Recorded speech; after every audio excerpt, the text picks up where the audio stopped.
All. Good afternoon. అందరికీ ఇక్కడ వచ్చినందుకు ఈ ప్రోగ్రామ్ చాలా థ్యాంక్ యూ.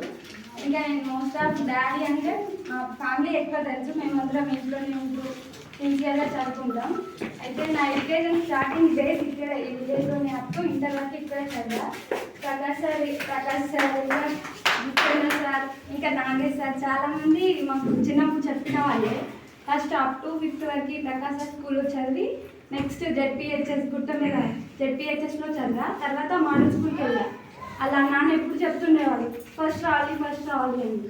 సరే దాన్ని ముందు వెళ్తున్నాం కదా చదువుకోవాలని అలా ఫస్ట్ చిన్నప్పటి నుంచి క్లాస్ ఫస్ట్ రావడం అట్లా వచ్చేది. నాన్న ఫస్ట్ వస్తే కిస్ పెట్టేది ఫోర్హెడ్ దగ్గర. అబ్బా నాన్న ఎంత ఫీల్ అవుతుందని ఇంకా దాన్ని అలానే కంటిన్యూ చేస్తూ inter 10th first English medium, inter కూడా ఫస్ట్ బ్యాచ్ మాదే. దెన్ ఇంకా ఎగ్జామ్ రాసి డిగ్రీ. నా ప్రిపరేషన్ జర్నీ అంతా స్మూత్గా ఉంది. బికాజ్ పేరెంట్స్ ఇంత మంచిగా ఇవ్వడం, ఇంత ఎంకరేజ్ చేయడం, ఇన్స్పిరేషన్. ఇంకా నాన్న అంటే ఇంకా ఇన్స్పిరేషన్. మీకు కొంతవరకు చూడడానికి మీకు చాలా గంభీరంగా తెలిసిన మా నాన్న అన్ని వీక్నెసెస్ అన్నీ మా నాన్న ఏంటో మాకు తెలుసు. ఇంకా అలా డిగ్రీకి బయటికి వెళ్ళినప్పుడు సీట్ వచ్చింది. దాంట్లో ఇందులో కస్తూర్బా రెసిడెన్షియల్ వస్తే గర్ల్స్ స్కూల్ అది. అయితే కోహెడ్లో సీట్ వచ్చింది. సిపిజెడ్ బాయ్స్ గర్ల్స్ ఉంటారు. నాన్న ఓన్లీ గర్ల్స్లోనే చదివితే అక్కడికే లిమిట్ అవుతో బయట ఇట్లా అందరినీ చూస్తే క్లియర్ అని వస్తుంది. అటువంటి ఏం రావద్దు, నా బిడ్డని ధైర్యంగా పెంచాలి, లైక్ వారియర్లా పెంచాలని క్యాంపస్లో సీట్ వస్తే కోహెడ్లో జాయిన్ చేశారు. అక్కడ డిగ్రీ ఫినిష్ చేశా. అక్కడ కూడా పీజీ వరకు టాప్. 2020లో నా పీజీ అయిపోయింది. దెన్ అక్కడ ప్రొఫెసర్స్ వాళ్ళందరూ ఇన్స్పిరేషన్ చేశారు, చదవాలి, బాగా చదవాలి. ఇంకా నాన్న ఇంకా నేను ఇలా చదవడానికి కారణం మా నాన్న, పెద్దన్న, మా అన్నయ్య వాళ్ళ మాటలు, వాళ్ళ సిచ్యువేషన్స్ వల్ల బాగా ఇన్స్పిరేషన్ అయినాం మేము. బయట గురించి అంటే ఇప్పుడు అంత అప్డేట్ ఉంది. అప్పుడు మేము అప్ టు 9th క్లాస్ మా జైన్ ఫ్యామిలీ. మా సిబ్లింగ్స్ లవ్ ఎలా ఉంటుందంటే మేము 9th వరకు జైన్ ఫ్యామిలీ కాబట్టి మా పెద్దనాన్న, మా అన్నయ్య వాళ్ళు అలా ఇంకా అన్నీ చూసినాం మేము. అవి కళ్ళారా చూసినాము, మంచిగా పెంచారు. నాకు డిగ్రీ పీజీ అయిపోయింది. 2020 తర్వాత లేదు చదవాలి, అసిస్టెంట్ ప్రొఫెసర్ కొట్టాలి, ఐపీఎస్ కొట్టాలి, ఇంకా నాన్న డ్రీమ్ అలా. అయితే 2018లో నాన్న కోచింగ్ ఇప్పించాడు. కోచింగ్కి చాలా అమౌంట్ అయింది. అయితే ఇచ్చే ముందు ఒకటే అడిగాను, నాన్న ఆర్ యూ రెడీ అని అన్నాడు. నాన్న అలా వచ్చి నేను నాన్న కన్సెప్ట్ ఇలా చూసాను, ఓకే డాడీ అంటే అని ఇంకా కట్టించా. అలా 2018లో ఈ కాంపిటేటివ్ ఈ వరల్డ్లోకి వచ్చి ప్రిపరేషన్ అంటే ఏంటి, ఎలా ఫైట్ చేయాలి, ఎంత చదివినా ఏంటి, ఈ ప్రిపరేషన్ జర్నీలో నేను చాలాసార్లు లో ఫీల్ అయ్యా.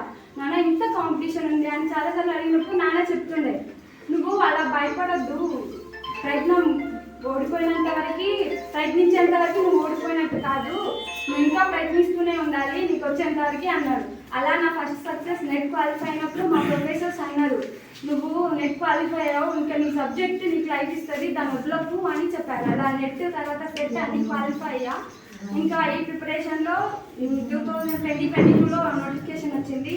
అప్పుడు పీసీగా సెలెక్ట్ అయ్యా. తర్వాత ఇంకా గ్రూప్ 4 కూడా షార్ట్ లిస్ట్ అయ్యా. ఇంకా ఫైనల్గా మన గ్రూప్ 1 వచ్చిన ప్రిలిమ్స్లో కూడా క్లియర్ అయింది. ఇంకా ఫైనల్గా డిగ్రీ లెక్చరర్గా సెలెక్ట్ అయ్యా. సో ఈ సక్సెస్కి కారణం ఇంకా ఫస్ట్లో ఈ గవర్నమెంట్ జాబ్ అనేది ఒక గొప్ప పదం, గోల్డెన్ వర్డ్ అన్నట్లు చూసింది. అయితే మా పెద్దన్నయ్యకి పోలీస్ జాబ్ వచ్చినప్పుడు అమ్మ నాన్న పెద్దనాన్న వాళ్ళందరూ మన ఇంట్లో గవర్నమెంట్ జాబ్ వచ్చింది, ఫస్ట్ గవర్నమెంట్ జాబ్ అనుకుంటారు. అమ్మ అంతకన్నా మాకు ఇంత గ్యాప్ ఉంది, ఇంత జనరేషన్ గ్యాప్ ఉంది, మరి మేమెంత కొట్టాలి. ఇంకా వాళ్ళ తర్వాత మాకు వాళ్ళని చూసి మంచి అయినా చెడైనా అన్నయ్య వాళ్ళు కూడా చెప్తుర్రు, కాదు బెట ఇంత చదివిస్తున్నప్పుడు నాన్న కొంచెం మనం హై రేంజ్లోనే చదువుకోవాలి, ఎప్పుడు లో ఫీల్ అవ్వద్దు అని. ఇంకా నేను అలా చూసి మా ప్రిపరేషన్ అలా నేను మంచిగా చదివినా నా వెనుక ఉన్న చెల్లెళ్ళు కూడా నన్నే అక్క నువ్వు గ్రేట్ అక్క, మస్తు కొట్టినా అక్క, మేము కొడతాం అక్క అంటుంది. ఇంకా మా ఫ్రెండ్స్ ఆడవాళ్ళు అందరూ ఇప్పటికీ ఏంటంటే ఇక్కడికి వెళ్తే ఇక్కడ స్కూల్ వాళ్ళు ప్రకాష్ సార్ వాళ్ళు ఉంటారు, అక్కడికి వెళ్తే అక్కడ కూడా వైశాలి మేడం వాళ్ళు ఉంటారు. అంటే నా కనెక్షన్ విలేజ్లో బయట విలేజ్కి సంబంధం లేకుండా ఇక్కడ ఉన్న స్కూల్స్లో నేనంటే ఇప్పుడు ఒక ఐడెంటిటీ వాళ్ళకి తెలుసు, లహరియా అట్లా నా సక్సెస్ జర్నీని ఇంతవరకు తీసుకొచ్చినందుకు దీనికి అంతా కారణం మా నాన్న, మా ఫ్యామిలీ, ఇంకా నాకు కూడా డెడికేషన్. ఇప్పుడు నాన్న నేను ఒక బండిలాగా నాకు నాన్న అవసరమైనప్పుడు దానికి ఇంజన్ పెట్రోల్ అలా పోయించి నా ఈ బండిని స్మూత్గా తీసుకొచ్చింది. నా అప్కమింగ్ ఫ్యూచర్ ఇంకా బ్రైట్గా ఉంటుంది.